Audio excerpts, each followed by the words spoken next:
पूरे देश के अंदर ते इस वक्त पंजाब के अंदर हरियाणे के अंदर ये जिहड़ा मोर्चा किसानी संघर्ष चल रहा है ये एक तरह आज़ादी की दूजी जंग मैं इहनूं महसूस करदा। रोटी कपड़ा ते मकान ये तिन्ने चीज़ां दिंदा कौन है? किसान। ते किसान दा किते बजट नहीं हैगा। कोई भी सरकार आउंदी है किसानी वोट लैण वास्ते स्वामीनाथन रिपोर्ट की गल करती है हाँ जी भी लागू करांगे। हाँ जी पर वो जिहड़ियां फाइलां ते मिट्टी पई है वो मिट्टी भी नहीं झाड़ी जाती, लागू ते करना बड़ी दूर की गल है। कि जिहड़ा साडा किसान है वो पैदावार वल ध्यान दिंदा है, खेती वल ध्यान दिंदा है, लेकिन सियासी पक्ष जिहड़ा है ना उस तो मार खा जांदा है। ते किसान दे नाल जे धक्का हो रहा तो समझो सारिਆਂ दे नाल धक्का हो रहा। FCI ਜਿਹੜੀ ਖਰੀਦ ਕਰਦੀ ਹੈ लेकिन ਉੱਥੇ ही गल ਜਾਂਦੀ फसल, लेकिन फसल कितों ਚਾਵਲ कितों मंगाउंदे ने? वो बाहरले मुल्कां तो मंगाउंदे आ। एक रेहड़ी वाला जिहड़ा है एक रेहड़ी लगाउंदा है उहदी भी किसान नालों चंगी हालत है। ते मैं अज किसानां नूं एक बार फिर ये गल कहांगा कि तुसीं अज जे वेयर ना होए, अज सचेत ना होए तो फिर ये मोर्चे वार-वार नहीं लगने। किसान दी जिहड़ी जमीन है उहदी मां है, अज उहदे उत्ते जिहड़ी अख रखी गई है। सरकार जिहड़ी है ना जम्मू कश्मीर वाले हथकंडे भी इत्थे अपना सकती है, इत्थे राष्ट्रपति राज भी लागू कर सकती है।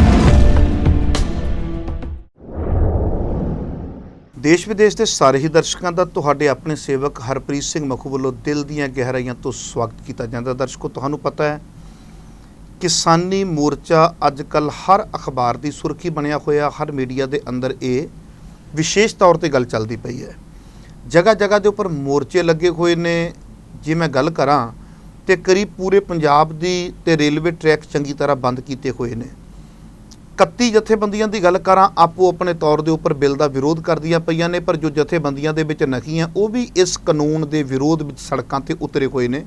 चित करदा भी किसानी की गल करां कुछ ऐसियां शख्सियतां दे नाल जिन्हां नूं अक्सर तुसीं जाणदे हो, पहचानदे हो, वेखदे हो और कई बारी तुहाडे मन दे विच ख्याल आ जांदा है कि वो शख्सियत जिहड़ी है इस मुद्दे ते क्यों नहीं बोली। आओ मैं जिस शख्सियत नूं तुहाडे रूबरू करन जा रहा हां तिन्हां दा नाम किसी जान पछाण दा मुहताज नहीं। सरदार करनैल सिंह जी पीर मुहम्मद इन्हां दे पिंड दा नाम है, जो आपां इंज कह लईए भी मखू दे नेड़े पै जांदा है। किसानी मोर्चे बारे गलबात करते हैं, पर सब तो पहला प्रोग्राम दे विच वीर जी नूं जियो आए आखदे हैं। वीर जी वाहिगुरू जी का खालसा, वाहिगुरू जी का खालसा, वाहिगुरू जी फतेह। भाई हरप्रीत सिंह जी सरदार साहब जदों असीं गल करते हैं किसानी मोर्चों की, किसानी संघर्ष की, जगह जगह के उपर देखते हैं पिंड पिंड पद्धर के उपर भी सारिਆਂ ने आपो अपना यतन किया होया है। इस पूरे मोर्चों नूं तुसीं किस रूप दे विच वेखदे हो भी जो एक लोक लहर छिड़ी है, ये लोक लहर किते सरकारां साडा जो गुस्सा हुंदा वो किते रिलीज़ तो नहीं करवा रहीआं भी इस तरीके नाल इलैक्शन तो पहला पहला साडा सारा कुछ रिलीज़ हो जाए, या किसी तरीके तुसीं देखदे पए हो भी जो एडे वड्डे वड्डे मोर्चे लगे ने इन्हां दे करके ये बिल वापस हो जाणगे? देखो सरदार हरप्रीत सिंह जी, सब तो मेन गल ये आ कि सरकार का एजेंडा की होवेगा जी, वो एक अलग पहलू है। पर मैं महसूस करदा कि पूरे देश के अंदर ते इस वक्त पंजाब के अंदर हरियाणे के अंदर ये जिहड़ा मोर्चा किसानी संघर्ष चल रहा है ये एक तरह आज़ादी की दूजी जंग मैं इहनूं महसूस करदा कि जिवें जंग दे आज़ादी की लड़ाई लड़ी गई तो उहदे विच हर प्रकार का जिहड़ा शरीर सी उहदे विच शामिल हो गया सी, चाहे वो कोई किसान सी, चाहे कोई मजदूर सी, चाहे हर एक ने उस वेले दे बागियां नूं सहयोग दिता ही। अज भावें उस पद्धर की तो गल नहीं हैगी कि उस पद्धर दे उत्ते कीता जावे, लेकिन जिहड़ा संघर्ष है संघर्ष दे विच जान उहो जी लग रही है। तां जिहड़ा तुसीं कहा कि नज़रिया, मैनूं ये नज़रिया ये लगदा है कि ਜਦੋਂ ਕਿਸੇ ਚੀਜ਼ ਨੂੰ ਤੁਸੀਂ ਦਬਾਈ ਜਾਓਗੇ ਜਿਵੇਂ ਭਾਫ ਹੈ ਨਾ ਤੇ ਭਾਫ ਨੂੰ ਤੁਸੀਂ ਦਬਾ ਨਹੀਂ ਸਕਦੇ, ਉਹਨੇ ਕਿਤੇ ਨਾ ਕਿਤੇ ਫਟਣਾ ਹੈ। ਕਿਸਾਨਾਂ ਨੂੰ ਘਸਿਆਰੇ ਬਣਾਉਣ ਲਈ, ਮਜ਼ਦੂਰਾਂ ਨੂੰ ਘਸਿਆਰੇ ਬਣਾਉਣ ਲਈ, ਛੋਟੇ ਦੁਕਾਨਦਾਰਾਂ ਨੂੰ ਘਸਿਆਰੇ ਬਣਾਉਣ ਲਈ ਜਿਹੜੀਆਂ ਪਾਲਿਸੀਆਂ ਨੇ ਇਹ ਕੱਲੀ BJP ਦੀ ਪਾਲਿਸੀ ਨਹੀਂ, ਜਿਹੜੀ ਸਟੇਟ ਦੀ ਪਾਲਿਸੀ ਹੈ ਸਮਝਣਾ ਪਵੇਗਾ ਕਿ ਇੱਥੇ ਬੜੀਆਂ ਸਰਕਾਰਾਂ ਆਈਆਂ ਪਰ ਕਿਸੇ ਵੀ ਸਰਕਾਰ ਨੇ ਕਿਸਾਨਾਂ ਪ੍ਰਤੀ ਤੁਸੀਂ ਇਹ ਦੇਖੋ ਹੱਦ ਹੋ ਗਈ कि इस गल नूं किसी ने भी नहीं उभारिया। मैं अज तुहाडा धन्नवाद करांगा कि तुसीं अज जदों मेरे नाल गल कर रहे हो मैं तुहानूं कुछ ਇਹੋ ਜਿਹੀਆਂ ਗੱਲਾਂ ਦੱਸਾਂਗਾ ਜਿਨ੍ਹਾਂ ਵੱਲ ਕਦੀ ਧਿਆਨ ਨਹੀਂ ਗਿਆ। ਤੁਸੀਂ ਮੈਨੂੰ ਇਹ ਦੱਸੋ ਕਿ 2 ਬਜਟ ਪੇਸ਼ ਹੁੰਦੇ ਨੇ ਹੂੰ। ਪਾਰਲੀਮੈਂਟ ਦੇ ਅੰਦਰ, ਇੱਕ ਤਾਂ ਆਮ ਬਜਟ, ਜੀ। ਇੱਕ ਰੇਲਵੇ ਬਜਟ। ਹੂੰ ਲੇਕਿਨ ਕਿਸਾਨਾਂ ਦਾ ਬਜਟ, ਜਿਹਨੂੰ ਇਹ ਕਹਿੰਦੇ ਕਿਸਾਨ ਅੰਨਦਾਤਾ, ਹੂੰ ਪਾਰਲੀਮੈਂਟ ਦੇ ਵਿੱਚ, ਰਾਜ ਸਭਾ ਦੇ ਅੰਦਰ ਜਾਂ ਵਿਧਾਨ ਪ੍ਰੀਸ਼ਦ ਜਾਂ ਵਿਧਾਨ ਸਭਾਵਾਂ ਦੇ ਅੰਦਰ ਜੇ ਸਭ ਤੋਂ ਜ਼ਿਆਦਾ ਲੋਕ ਕੋਈ ਜਿੱਤ ਕੇ ਜਾਂਦੇ ਨੇ ਤਾਂ ਕਿਸਾਨ ਦੇ ਖੇਤਰ ਦੇ ਵਿੱਚੋਂ ਜਾਂਦੇ ਨੇ। ਜੀ। ਉਹ ਆਪਣੇ ਆਪ ਨੂੰ ਕਿਸਾਨ ਖਵਾਉਂਦੇ ਨੇ ਕਿਸੇ ਨਾ ਕਿਸੇ ਰੂਪ ਵਿੱਚ। ਰੋਟੀ, ਕੱਪੜਾ ਤੇ ਮਕਾਨ, ਇਹ ਤਿੰਨੇ ਚੀਜ਼ਾਂ ਦਿੰਦਾ ਕੌਣ ਹੈ? ਕਿਸਾਨ। ਹੂੰ ਤੇ ਕਿਸਾਨ ਦਾ ਕਿਤੇ ਬਜਟ ਨਹੀਂ ਹੈਗਾ। ਹੂੰ। ਉਹਨੂੰ ਵੀ ਇੱਕ ਬੜਾ ਨਾਰਮਲ ਜਿਹਾ ਉਸ ਬਜਟ ਦੇ ਵਿੱਚ ਉਹਦੀ ਥਾਂ ਰੱਖੀ ਜਾਂਦੀ ਹੈ। ਤੇ ਸਵਾਮੀਨਾਥਨ ਕਮਿਸ਼ਨ ਦੀ ਗੱਲ ਆਪਾਂ ਕਰਦੇ ਹਾਂ ਹੂੰ। ਕਿ 1967 ਦਾ ਸੂਚਕ ਅੰਕ ਕੀ ਕਹਿੰਦਾ ਕਿ 1967 ਦੇ ਵਿੱਚ ਜਿਹੜੀਆਂ ਕੀਮਤਾਂ ਉਸ ਵਕਤ ਸਨ, ਚਾਹੇ ਕੱਪੜੇ ਦੀ, ਚਾਹੇ ਚੀਨੀ ਦੀ, ਚਾਹੇ ਦਾਲ ਦੀ, ਚਾਹੇ ਕਿਸੇ ਚੀਜ਼ ਦੀ, ਉਸ ਚੀਜ਼ ਦਾ ਭਾਅ ਤੇ ਅੱਜ ਦੀਆਂ ਦੂਸਰੀਆਂ ਜਿੰਨੀਆਂ ਵੀ ਚੀਜ਼ਾਂ ਨੇ ਉਹਨਾਂ ਦੇ ਭਾਅ ਦੇ ਮੁਕਰਰ ਤੁਸੀਂ ਕਰ ਦਿਓ ਜੀ। ਲੇਕਿਨ ਉਸ ਪਾਸੇ ਵੱਲ ਕਦੀ ਧਿਆਨ ਨਹੀਂ ਗਿਆ। ਉਹ ਉੱਥੇ ਹੀ ਉਹਦੇ ਉੱਤੇ ਮਿੱਟੀ ਪੈ ਗਈ ਉਹਨਾਂ ਫਾਈਲਾਂ ਦੇ ਉੱਪਰ।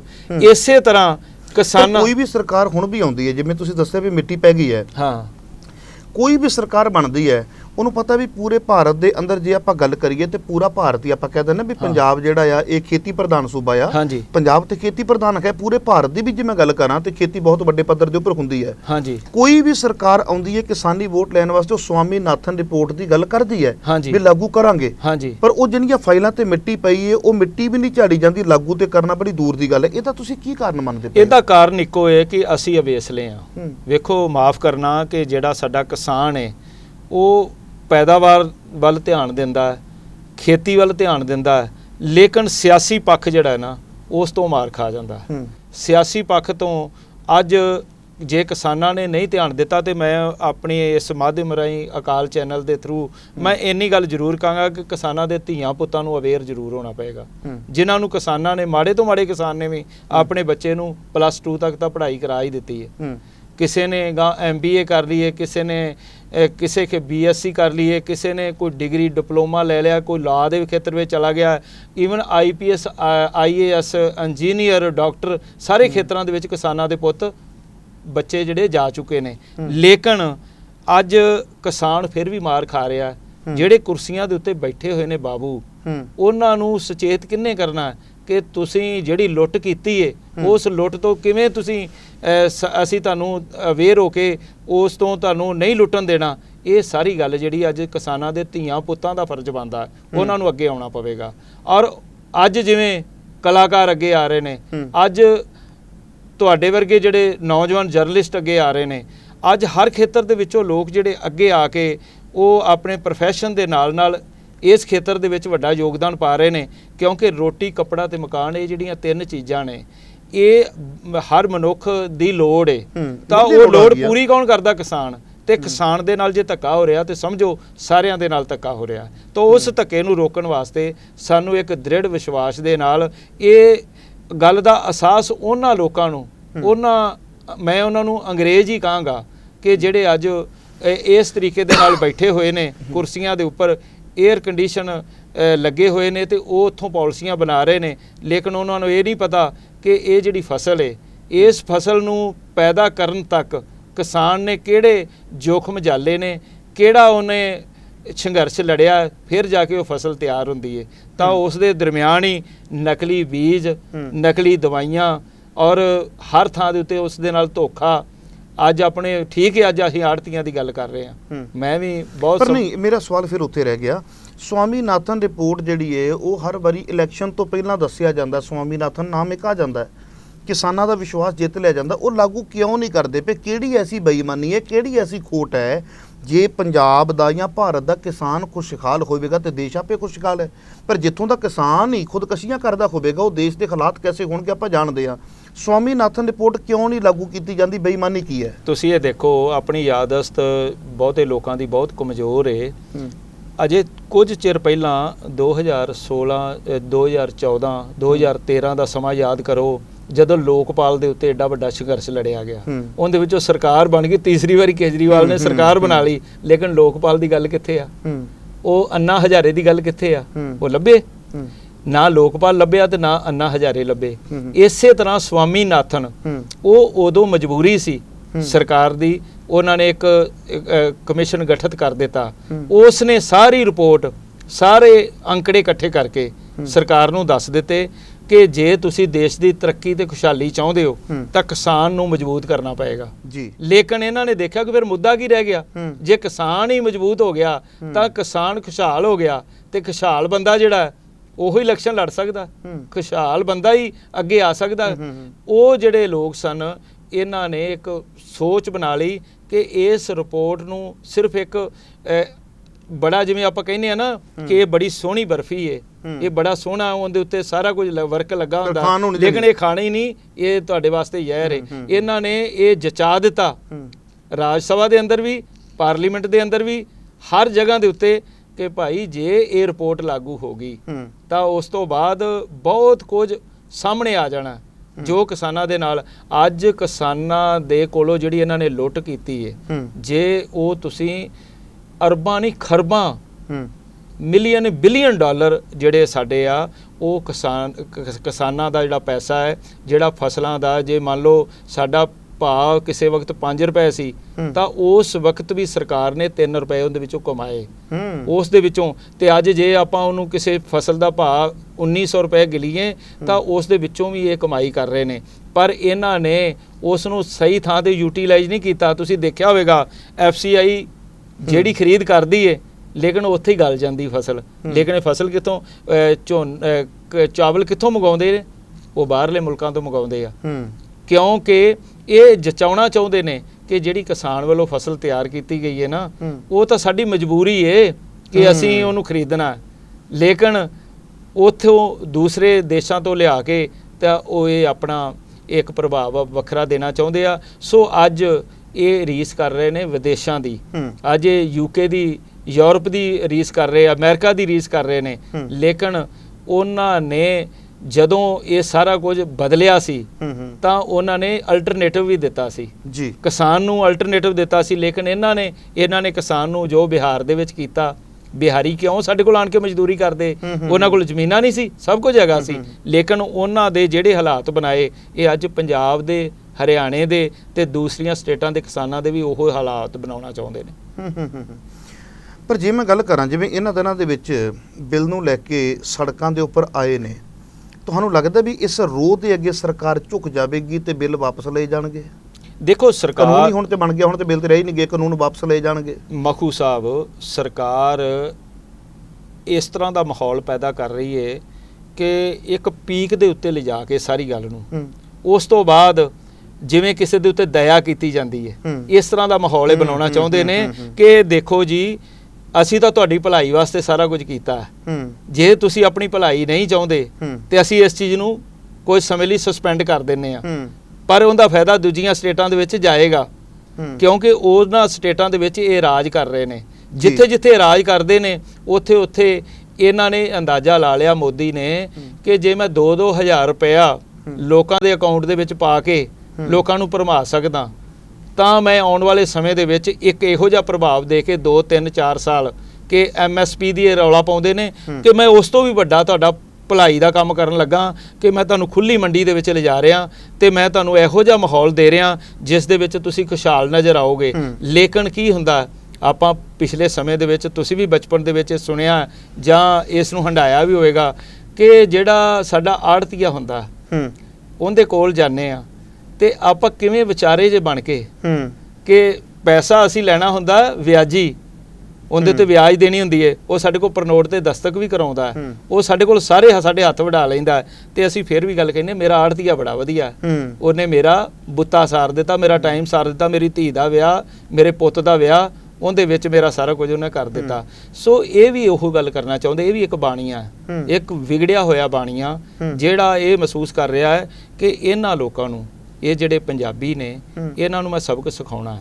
ਕਿਉਂਕਿ ਇਹ ਸਾਰੇ ਦੇਸ਼ ਦੀ ਗੱਲ ਹੈ ਕਿ ਇਕੱਲੇ ਪੰਜਾਬ ਵਾਸਤੇ ਥੋੜਾ, ਇਹ ਸਭ ਤੋਂ ਵੱਡਾ ਟਾਰਗੇਟ, ਕਿਉਂਕਿ ਜਿਹੜਾ ਅੰਨਦਾਤਾ, ਜਿਹੜਾ ਇੱਕ ਸ਼ਬਦ ਵਰਤਿਆ ਗਿਆ ਕਿਸਾਨ ਪ੍ਰਤੀ, ਉਸ ਦੇ ਵਿੱਚ ਜਿਹੜੀ ਹਰੀ ਕ੍ਰਾਂਤੀ ਦੀ ਗੱਲ ਕਰ ਰਹੇ ਆ, ਜਿਹੜੀ ਚਿੱਟੀ ਕ੍ਰਾਂਤੀ ਦੀ ਗੱਲ ਕਰ ਰਹੇ ਆ, ਉਸ ਦੇ ਜੇ ਤੁਸੀਂ ਅੰਕੜੇ ਕੱਢੋਗੇ, ਜਿਵੇਂ ਆਪਾਂ ਗੱਲ ਕਹਿੰਦੇ ਆ ਕਿ ਅਸੀਂ ਜੀ 97% ਕੁਰਬਾਨੀਆਂ ਦਿੱਤੀਆਂ ਜੀ, ਆਪਾਂ ਦਿੱਤੀਆਂ ਕੁਰਬਾਨੀਆਂ, ਕਾਲੇ ਪਾਣੀਆਂ 'ਚ ਗਏ, ਫਾਂਸੀਆਂ ਦੇ ਫੰਦੇ ਚੁੰਮੇ, ਲੇਕਿਨ ਅਸੀਂ ਅੰਕੜੇ ਦੱਸਦੇ ਰਹਿ ਗਏ ਹੁਣ ਵੀ ਅਸੀਂ ਅੰਕੜੇ ਦੱਸ ਰਹੇ ਹਾਂ ਕਿ ਅਸੀਂ ਹਰੀ ਕ੍ਰਾਂਤੀ ਲਿਆਂਦੀ, ਲਾਲ ਬਹਾਦਰ ਸ਼ਾਸਤਰੀ ਨੇ ਜੈ ਜਵਾਨ ਜੈ ਕਿਸਾਨ ਦਾ ਨਾਅਰਾ ਦਿੱਤਾ ਤੇ ਅਸੀਂ ਹਰੀ ਕ੍ਰਾਂਤੀ ਲੈਣ ਦੀ ਅਸੀਂ ਚਿੱਟੀ ਕ੍ਰਾਂਤੀ ਦੁੱਧ ਦਾ ਦੁੱਧ ਕਰ ਦਿੱਤਾ।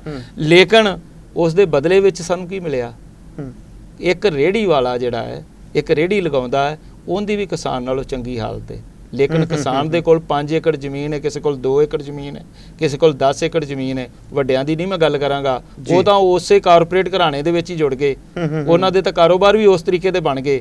ਲੇਕਿਨ ਆਮ ਕਿਸਾਨ ਅੱਜ ਵੀ ਉੱਥੇ ਖੜਾ, ਭਾਵੇਂ ਉਹਦੇ ਕੋਲ ਕਿਸੇ ਦੇ ਕੋਲ ਕਰੋੜ ਦੀ ਜਾਇਦਾਦ ਹੈ, ਭਾਵੇਂ ਕਿਸੇ ਕੋਲ ਲੱਖਾਂ ਦੀ ਜਾਇਦਾਦ ਹੈ ਜ਼ਮੀਨ ਦੇ ਤੌਰ ਤੇ, ਪਰ ਅੱਜ ਵੀ ਉਹਨੂੰ ਆਪਣੇ ਆੜਤੀਆਂ ਵੱਲ ਵੇਖਣਾ ਪੈਂਦਾ, ਅੱਜ ਵੀ ਉਹਨੂੰ ਸ਼ਾਹੂਕਾਰਾਂ ਵੱਲ ਵੇਖਣਾ ਪੈਂਦਾ। ਉਹਦੀ ਆਪਣੀ ਹੈਸੀਅਤ ਜਿਹੜੀ ਹੈ ਉਹ ਸਮਾਜ ਦੇ ਵਿੱਚ ਬੜੀ ਖੋਖਲੀ ਬਣਾ ਦਿੱਤੀ ਗਈ। ਇਸੇ ਕਰਕੇ ਦੋਸ਼ ਵੀ ਉਹਦੇ ਸਿਰ ਮੜਿਆ ਜਾਂਦਾ, ਇਹਨੇ ਤਾਂ ਧੀ ਦੇ ਵਿਆਹ ਦੇ ਉੱਤੇ ਖਰਚ ਬੜਾ ਕਰ ਦਿੱਤਾ, ਦੂਜੇ ਨਹੀਂ ਕਰਦੇ। ਕੌਣ ਨਹੀਂ ਕਰਦਾ? ਕਰਕੇ ਆਉਂਦੀ ਵੀ ਕਿਸਾਨ ਉਜੜਦਾ ਹੀ ਤਾਂ ਪਿਆ। ਤੁਸੀਂ ਦੇਖੋ ਕੌਣ ਨਹੀਂ ਕਰਦਾ ਆਪਣੀ ਧੀ ਦੇ ਵਿਆਹ ਦੇ ਵਾਸਤੇ, ਆਪਣੇ ਪੁੱਤ ਦੇ ਵਿਆਹ ਵਾਸਤੇ। ਹਰ ਬੰਦੇ ਦੀ ਇੱਕ ਚਾਹਤ ਹੁੰਦੀ ਹੈ ਕਿ ਮੈਂ ਚੰਗਾ ਕਰਾਂ, ਲੇਕਿਨ ਜੇ ਕਿਸਾਨ ਨੇ ਕੋਈ ਚੰਗਾ ਕਰ ਦਿੱਤਾ ਤਾਂ ਵੇਖੋ ਜੀ ਉਹ ਤਾਂ ਆਪ ਹੀ ਕਰਜ਼ਾਈ ਹੋ ਗਿਆ। ਦੂਜੇ ਕਿਉਂ ਨਹੀਂ ਕਰਜ਼ਾਈ ਹੋਏ? ਦੂਜਿਆਂ ਨੇ ਕਿਉਂ ਨਹੀਂ ਸੁਸਾਈਡ ਕੀਤੀ? ਜਿਹੜੇ ਕਿਸਾਨ ਅੱਜ ਖੁਦਕਸ਼ੀਆਂ ਦੇ ਰਾਹ ਦੇ ਉੱਤੇ ਤੁੱਲੇ ਨੇ, ਉਹਨਾਂ ਦੀ ਕੀ ਮਜਬੂਰੀ ਕਦੀ ਕਿਸੇ ਨੇ ਦੇਖਿਆ? ਉਹ ਸਰਦਾਰ ਇੰਦਰਜੀਤ ਸਿੰਘ ਜੈਜੀ, ਉਹਨਾਂ ਨੇ ਡਾਕੂਮੈਂਟਰੀ ਬਹੁਤ ਸਾਲ ਪਹਿਲਾਂ ਬਣਾਈ ਸੀ ਕਿ ਸੁਸਾਈਡ ਫਾਰਮਰ ਜਿਹੜੇ ਕਰ ਰਹੇ ਨੇ ਉਹਨਾਂ ਦੇ ਕੀ ਕਾਰਨ ਨੇ, ਉਹਨਾਂ ਦੇ ਕੋਲ ਜਾ ਕੇ ਉਹਨਾਂ ਨੇ ਉਹ ਦੇਖਿਆ। ਤੇ ਮੈਂ ਅੱਜ ਕਿਸਾਨਾਂ ਨੂੰ ਇੱਕ ਵਾਰ ਫਿਰ ਇਹ ਗੱਲ ਕਹਾਂਗਾ ਕਿ ਤੁਸੀਂ ਅੱਜ ਜੇ ਅਵੇਅਰ ਨਾ ਹੋਏ, ਅੱਜ ਸੁਚੇਤ ਨਾ ਹੋਏ, ਤਾਂ ਫਿਰ ਇਹ ਮੋਰਚੇ ਵਾਰ-ਵਾਰ ਨਹੀਂ ਲੱਗਣੇ, ਫਿਰ ਵਾਰ-ਵਾਰ ਇਹਨਾਂ ਦੇ ਉੱਤੇ ਕੋਈ ਪ੍ਰਭਾਵ ਨਹੀਂ ਮਿਲਣਾ। ਅੱਜ ਸਾਨੂੰ ਜੋ ਵੀ ਕੁਝ ਚੰਗਾ ਕੀਤਾ ਜਾ ਸਕਦਾ ਪੁਰਅਮਨ ਢੰਗ ਦੇ ਨਾਲ। ਇੱਕ ਗੱਲ ਜ਼ਰੂਰੀ ਹੈ, ਮੈਂ ਜੋ ਆਪਣੀ ਜ਼ਿੰਦਗੀ ਦੇ ਵਿੱਚ ਸਿੱਖਿਆ, ਜੇ ਇਹ ਅੰਦੋਲਨ ਹਿੰਸਕ ਹੋ ਗਿਆ ਤਾਂ ਸਾਨੂੰ ਕੁੱਟ ਵੀ ਪਏਗੀ ਤੇ ਸਾਨੂੰ ਇਹ ਲੁੱਟ ਤਾਂ ਪਹਿਲਾਂ ਹੀ ਲਿਆ ਤੇ ਸਾਨੂੰ ਮਾਰਨਗੇ ਵੀ।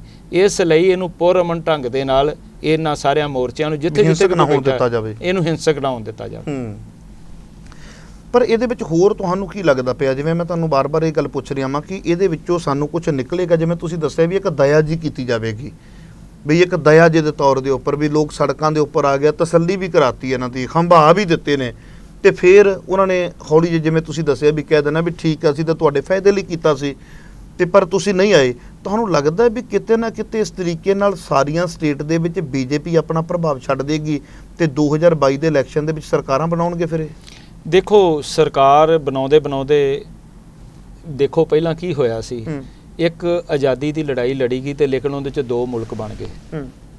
ਲੇਕਿਨ ਉਹਦੇ ਵਿੱਚ ਠੀਕ ਹੈ, ਸਾਨੂੰ ਅਸੀਂ ਉਹਨਾਂ ਕੋਲੋਂ ਅੰਗਰੇਜ਼ਾਂ ਤੋਂ ਤਾਂ ਆਜ਼ਾਦ ਹੋ ਗਏ, ਪਰ ਅੱਜ ਬਹੁਤੇ ਲੋਕ ਇਹ ਗੱਲ ਕਹਿੰਦੇ ਆ ਕਿ ਇਸ ਤਰ੍ਹਾਂ ਦੀ ਆਜ਼ਾਦੀ ਦਾ ਕੀ ਫਾਇਦਾ ਸੀ, ਜਿਹਦੇ ਵਿੱਚ ਨਾ ਕੋਈ ਸਾਡੀ ਤਰੱਕੀ ਹੋਈ ਤੇ ਨਾ ਕੋਈ ਖੁਸ਼ਹਾਲੀ ਹੋਈ ਤੇ ਅਸੀਂ ਉੱਥੇ ਤੇ ਉੱਥੇ ਖੜੇ ਹਾਂ ਇੰਨੇ ਸਾਲ ਬੀਤ ਜਾਣ ਦੇ ਬਾਵਜੂਦ।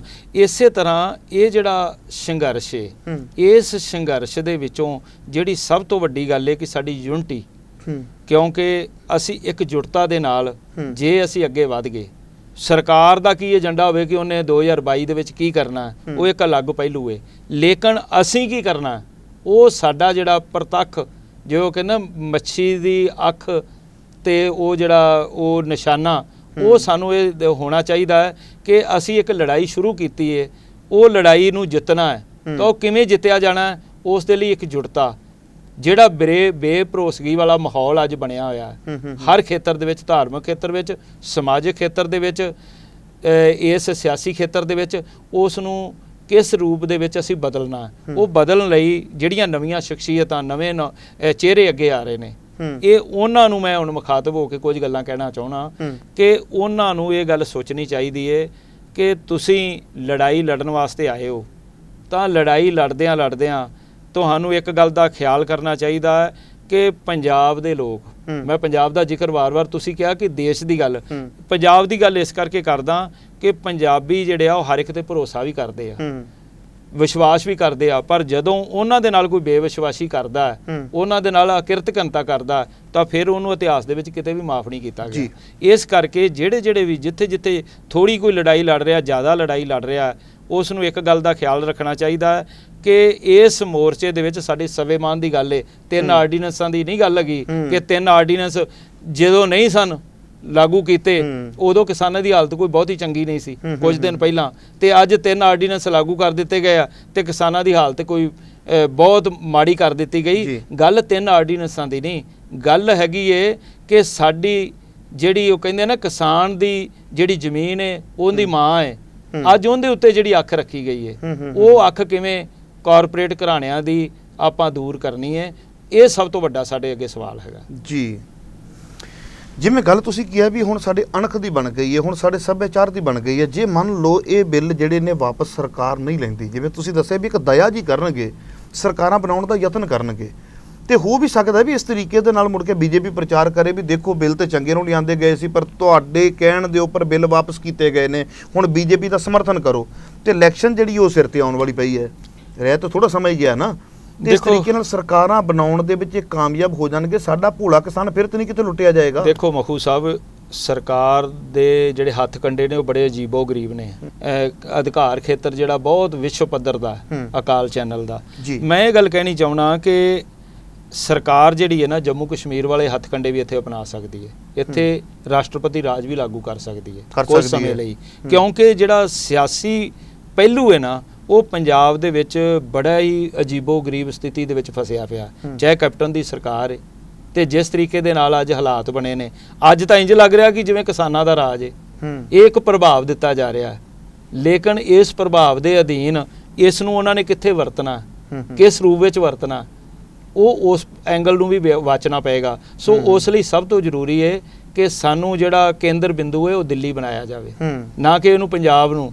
ਠੀਕ ਹੈ, ਲੜਾਈ ਦਾ ਖੇਤਰ ਪੰਜਾਬ ਬਣਾਉਣ ਦੀ ਜਗ੍ਹਾ ਦਿੱਲੀ ਦੇ ਵਿੱਚ ਜਿੱਥੇ ਬੈਠੇ ਨੀਤੀ ਘਾੜੇ ਸਾਡੇ ਨਾਲ ਇਹ ਸਾਰਾ ਕੁਝ ਕਰ ਰਹੇ ਨੇ ਉਹਨਾਂ ਨੂੰ ਅਹਿਸਾਸ ਕਰਾਉਣਾ ਜ਼ਰੂਰੀ ਹੈ, ਕਿਉਂਕਿ ਅੱਜ ਜੋ ਵੀ ਕੁਝ ਪੰਜਾਬ ਦੇ ਵਿੱਚ ਹੋ ਰਿਹਾ ਉਹ ਸਾਡੀ ਮਜਬੂਰੀ ਹੈ, ਸਾਨੂੰ ਇੱਥੇ ਸੰਘਰਸ਼ ਲੜਨਾ ਪੈ ਰਿਹਾ ਹੈ, ਚਾਹੇ ਇੱਥੇ ਟੋਲ ਪਲਾਜ਼ੇ ਅੱਜ ਬੰਦ ਨੇ, ਚਾਹੇ ਇੱਥੇ ਜਿਹੜਾ ਸਾਰਾ ਸਿਸਟਮ ਬੰਦ ਹੋਇਆ ਪਿਆ ਹੈ, ਜਾਂ ਇੱਥੇ ਸਾਨੂੰ ਵਾਰ-ਵਾਰ ਰੇਲਾਂ ਰੋਕਣੀਆਂ ਪੈ ਰਹੀਆਂ ਜਾਂ ਟ੍ਰੈਫਿਕ ਰੋਕਣੀ ਪੈ ਰਹੀ ਹੈ, ਤਾਂ ਇਸ ਦੇ ਵਿੱਚ ਸਰਕਾਰਾਂ ਆਪਣਾ ਪ੍ਰਭਾਵ ਦੇ ਰਹੀਆਂ ਨੇ, ਥਰਮਲ ਪਲਾਂਟ ਬੰਦ ਹੋ ਜਾਣਗੇ, ਬਿਜਲੀ ਗੁੱਲ ਹੋ ਜਾਏਗੀ, ਆਰਥਿਕ ਤੌਰ ਤੇ ਸਰਕਾਰ ਪਹਿਲਾਂ ਟੁੱਟੀ ਪਈ ਹੈ ਹੋਰ ਟੁੱਟ ਜਾਏਗੀ।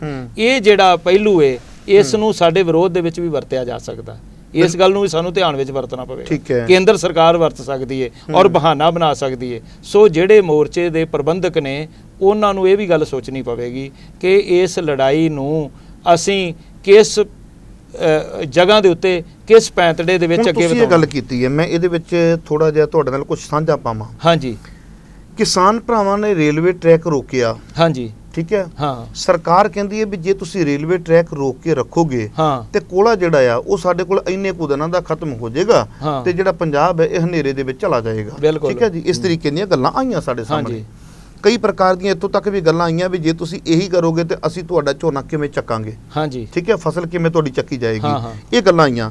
ਪਰ ਜੇ ਕਿਸੇ ਨੇ ਟਰੈਕ ਤੋਂ ਆਪਣਾ ਮੋਰਚਾ ਚੱਕ ਲਿਆ, ਜਿਵੇਂ ਉਗਰਾਹਾਂ ਨੇ, ਕਿਸਾਨ ਜਥੇਬੰਦੀਆਂ ਦੇ ਵਿੱਚੋਂ ਉਗਰਾਹਾਂ ਜਿਹੜੀ BKU ਹੈ ਉਹਨਾਂ ਨੇ ਆਪਣਾ ਮੋਰਚਾ ਚੱਕ ਲਿਆ, ਤਾਂ ਵੀ ਲੋਕ ਉਹਨਾਂ ਦੇ ਉਲਟ ਪਾਸੇ ਹੋ ਗਏ। ਉਹ ਕਹਿੰਦੇ ਵੀ ਦੇਖੋ ਮੈਂ ਉੱਥੋਂ ਚੱਕਿਆ, ਮੈਂ ਪੋਲੀਟੀਕਲ ਲੀਡਰਾਂ ਦੇ ਘਰ ਦੇ ਅਗਲੇ ਪਾਸੇ ਜਾ ਕੇ ਲੱਗਾ ਮੈਂ ਲਾਉਣ। ਬਿਲਕੁਲ, ਠੀਕ ਹੈ, ਮੈਂ ਸਟ੍ਰੈਟਜੀ ਥੋੜੀ ਜਿਹੀ ਬਦਲੀ ਹੈ, ਮੈਂ ਆਪਣਾ ਸਿਧਾਂਤ ਨਹੀਂ ਬਦਲਿਆ, ਜਿਹੜਾ ਅੰਦਰ ਦਾ ਉਹ ਮੇਰੇ ਚੱਲਦਾ ਪਿਆ ਉਹ ਨਹੀਂ ਬਦਲਿਆ, ਤਾਂ ਵੀ ਵਿਰੋਧ ਹੋ ਗਿਆ। ਜੇ ਹੁਣ ਤੀਜੇ ਪਾਸੇ ਦੀਪ ਸਿੱਧੂ ਦੀ ਗੱਲ ਕਰੀਏ ਤੇ ਦੀਪ ਸਿੱਧੂ ਨੇ ਪਹਿਲੇ ਦਿਨ ਇਹ ਗੱਲ ਕੀਤੀ ਸੀ ਵੀ ਸੜਕਾਂ ਰੋਕਣੀਆਂ, ਰੇਲਾਂ ਰੋਕਣੀਆਂ, ਵੀ ਇਹ ਤਰੀਕਾ ਪੁਰਾਣਾ ਹੋ ਗਿਆ, ਵਕਤ ਦੇ ਹਿਸਾਬ ਨਾਲ ਸਟ੍ਰੈਟਜੀ ਚੇਂਜ ਕਰ ਦਈਏ, ਤਾਂ ਵੀ ਕੁਝ ਲੋਕ ਨਹੀਂ ਸਹਿਮਤ। ਹੁਣ ਮੈਨੂੰ ਸਮਝ ਇਸ ਗੱਲ ਦੀ ਨਹੀਂ ਆਈ ਵੀ ਸਹਿਮਤੀ ਕਿੱਥੇ ਕਿਤੇ ਹੈ। ਨਹੀਂ ਦੇਖੋ, ਜੇ ਕੋਈ ਬੈਠਾ ਆ ਉੱਥੇ ਤਾਂ ਵੀ ਕਹਿ ਦਿੱਤਾ ਜਾਂਦਾ ਵੀ ਇਹ ਤਰੀਕਾ ਜਿਹੜਾ ਠੀਕ ਨਹੀਂ, ਜੇ ਕੋਈ ਉੱਠ ਜਾਂਦਾ ਕਹਿੰਦੇ ਇਹ ਵੀ ਠੀਕ ਨਹੀਂ। ਨਹੀਂ ਦੇਖੋ ਮਖੂ ਸਾਹਿਬ, ਗੱਲ ਇਹ ਆ ਕਿ ਦੀਪ ਸਿੱਧੂ ਨੇ ਜਿਵੇਂ ਗੱਲ ਕੀਤੀ, ਮੈਂ ਉਹਦੀ ਗੱਲ ਨਾਲ ਬਿਲਕੁਲ ਸਹਿਮਤ ਹਾਂ ਕਿ ਦੇਖੋ ਅਸੀਂ ਜੇ ਲੋਕਾਂ ਨੂੰ ਖੱਜਲ ਖੁਆਰ ਕਰਾਂਗੇ ਤਾਂ ਲੋਕਾਂ ਦਾ ਸਮਰਥਨ ਸਾਡੇ ਨਾਲ ਟੁੱਟ ਜਾਏਗਾ। ਪਿਛਲੇ ਸਮੇਂ ਦੇ ਵਿੱਚ ਸਾਡੇ ਨਾਲ ਵਾਪਰਿਆ, ਚਾਹੇ ਕਾਲੀਆਂ ਬਿੱਲੀਆਂ ਕੈਟ ਕਹਿ ਲਓ ਜਾਂ ਕੁਝ ਕਹਿ ਲਓ, ਜੋ ਕੁਝ ਆਪਣਾ ਏਰੀਆ ਇੱਕੋ ਹੈ, ਆਪਾਂ ਨੂੰ ਹਾਲਾਤਾਂ ਦਾ ਪਤਾ ਰਿਹਾ ਹੈ ਕਿ ਕਿਹੜਾ ਕੁਝ ਕਿਵੇਂ ਕਿਵੇਂ ਵਾਪਰਿਆ। ਤਾਂ ਸਾਡੀ ਜਿਹੜੀ ਇਹ ਮੂਵਮੈਂਟ ਹੈ, ਇਸ ਮੂਵਮੈਂਟ ਦੇ ਵਿੱਚ ਦੋ ਪੱਖ ਸਾਨੂੰ ਬੜੇ ਕਲੀਅਰ ਕਰਨੇ ਪੈਣਗੇ। ਇੱਕ ਤਾਂ ਇਹ ਆ ਕਿ ਸਾਡੇ ਵਿੱਚ ਇਹ ਬੇਭਰੋਸਗੀ ਨਾ ਪੈਦਾ ਹੋਵੇ ਕਿਸੇ ਵੀ ਤਰੀਕੇ ਦੇ ਨਾਲ। ਮੈਂ ਅੱਜ ਵੀ ਦੀਪ ਸਿੱਧੂ, ਮੈਂ ਨਹੀਂ ਉਹਨਾਂ ਨੂੰ ਜਾਣਦਾ, ਪਰ ਉਹਨਾਂ ਦੇ ਜੋ ਤੁਹਾਡੇ ਜਰੀਏ ਜਾਂ ਹੋਰ ਜਿੰਨੇ ਵੀ ਮਾਧਿਅਮ ਨੇ, ਇਲੈਕਟ੍ਰੋਨਿਕ ਪ੍ਰਿੰਟ ਮੀਡੀਆ, ਜੋ ਕੁਝ ਉਸ ਨੌਜਵਾਨ ਦੇ ਮੂੰਹੋਂ ਸੁਣਿਆ ਉਹ ਇੱਕ ਪੰਜਾਬ ਦੀ ਤੜਫ ਹੈ। ਲੇਕਿਨ ਮੈਂ ਇੱਥੇ ਇਹ ਵੀ ਗੱਲ ਕਹਿਣਾ ਚਾਹੁੰਦਾ ਕਿ ਦੀਪ ਸਿੱਧੂ ਇਸ ਗੱਲ ਦਾ ਜ਼ਰੂਰ ਖਿਆਲ ਰੱਖਿਓ ਕਿ ਇਹਦੇ ਵਿੱਚ ਕਿਤੇ ਕੋਈ ਇਹੋ ਜਿਹੀ ਐਂਟਰੀ ਨਾ ਹੋ ਜਾਵੇ ਜਿਵੇਂ ਤੁਹਾਡਾ ਯਾਰ ਹੈ ਸੰਨੀ ਦਿਓਲ, ਤੁਹਾਡਾ ਪ੍ਰਭਾਵ ਰਿਹਾ ਉਹਦੇ ਉੱਪਰ ਤੇ ਉਹਦਾ ਪ੍ਰਭਾਵ ਤੁਹਾਡੇ ਉੱਪਰ ਰਿਹਾ ਹੈ। ਠੀਕ ਹੈ, ਇੱਕ ਵੇਲਾ ਇਹੋ ਜਿਹਾ ਨਾ ਆਵੇ ਕਿ ਜਿਵੇਂ ਬਰਗਾੜੀ ਮੋਰਚੇ ਦੇ ਵਿੱਚ ਹੋਇਆ, ਕਿਤੇ ਉਹ ਸਾਰੇ ਕਿ ਮੈਂ ਜੀ ਨਰਿੰਦਰ ਤੋਮਰ ਨੂੰ ਲਿਆ ਕੇ ਤੁਹਾਡੇ ਵਿੱਚ ਬਿਠਾ ਦੇਣਾ। ਕਿਸਾਨ ਯੂਨੀਅਨ ਤਾਂ ਉੱਥੇ ਗਈਆਂ ਸਨ, ਉਹਨਾਂ ਦੇ ਨਾਲ ਤਾਂ ਅਧਿਕਾਰੀਆਂ ਨੇ ਮੁਲਾਕਾਤ ਕੀਤੀ ਸੀ, ਸਿੱਧੂ ਵੀਰ ਮੈਂ ਤੇਰੇ ਕੋਲ ਇਹਨਾਂ ਸਾਰਿਆਂ ਨੂੰ ਲੈ ਆਉਣਾ। ਉਹ ਵੀ ਮਸਲੇ ਨਾਲ ਜਦੋਂ ਇਹੋ ਜਿਹਾ ਕੋਈ ਹਾਲਾਤ ਬਣ ਗਏ ਤਾਂ ਇਹ ਗੱਲ ਕਿਸੇ ਹੋਰ ਪਾਸੇ ਜਾ ਸਕਦੀ ਹੈ। ਸੋ ਮੈਂ ਸੁਚੇਤ ਦੇ ਤੌਰ ਤੇ ਕਹਿਣਾ ਚਾਹਣਾ ਕਿ ਸਾਨੂੰ ਇਹ ਸਾਰੇ ਪੱਖ ਚੰਗੀ ਤਰ੍ਹਾਂ ਵਾਚਣ ਦੀ ਲੋੜ ਹੈ, ਕਿਉਂਕਿ ਜੋ ਪਿਛਲੇ ਤਜਰਬੇ ਨੇ ਜਿਹੜੇ ਉਹ ਬੜੇ ਕੌੜੇ ਤਜਰਬੇ ਨੇ। ਜਦੋਂ ਮੈਨੂੰ ਵਾਰ-ਵਾਰ ਕਿਹਾ ਜਾਂਦਾ ਸੀ ਬਰਗਾੜੀ ਮੋਰਚੇ 'ਚ ਨਹੀਂ ਤੁਸੀਂ ਜਾਂਦੇ, ਮੈਂ ਉਦੋਂ ਇਹ ਗੱਲ ਕਹਿਣਾ ਸੀ ਕਿ ਸਾਰੇ ਵੀਰ ਮੈਂ ਇਹਨਾਂ ਦੇ ਨਾਲ ਕਈ ਸਾਲ, ਕਿਉਂਕਿ 1999 ਦੇ ਵਿੱਚ ਭਾਈ ਧਿਆਨ ਸਿੰਘ ਮੰਡ ਨੇ ਇਲੈਕਸ਼ਨ ਲੜਿਆ ਤਾਂ ਸਭ ਤੋਂ ਪਹਿਲਾਂ ਉਹ ਸਾਡੇ ਕੋਲ ਆਏ, ਅਸੀਂ ਸਰਦਾਰ ਬਾਜ ਸਿੰਘ ਬ੍ਰਾਹਮ ਕੇ ਜਿਹੜੇ ਕਿਸਾਨ ਲੀਡਰ ਸਨ ਉਹਨਾਂ ਦੇ ਘਰ ਗਏ, ਨਾਲ ਭਾਈ ਸੁਖਰਾਜ ਸਿੰਘ ਰਟੌਲ ਸਨ।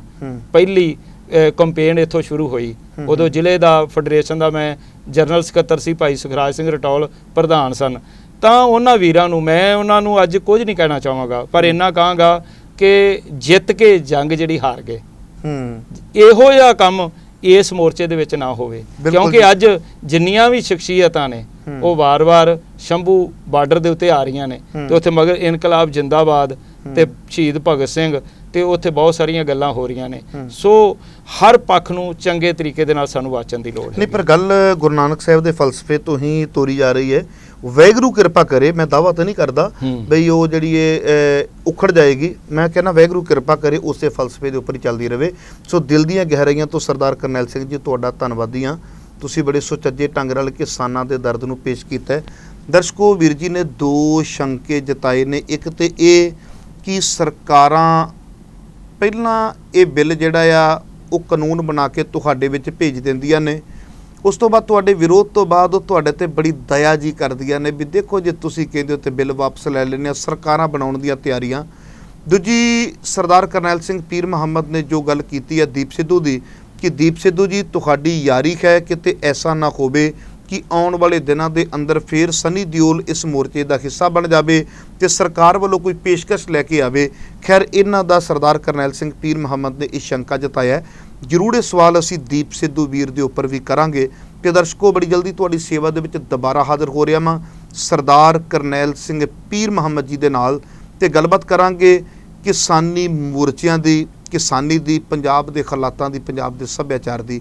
ਦਿਓ ਇਜਾਜ਼ਤ। ਵਾਹਿਗੁਰੂ ਜੀ ਕਾ ਖਾਲਸਾ, ਵਾਹਿਗੁਰੂ ਜੀ ਕੀ ਫਤਿਹ।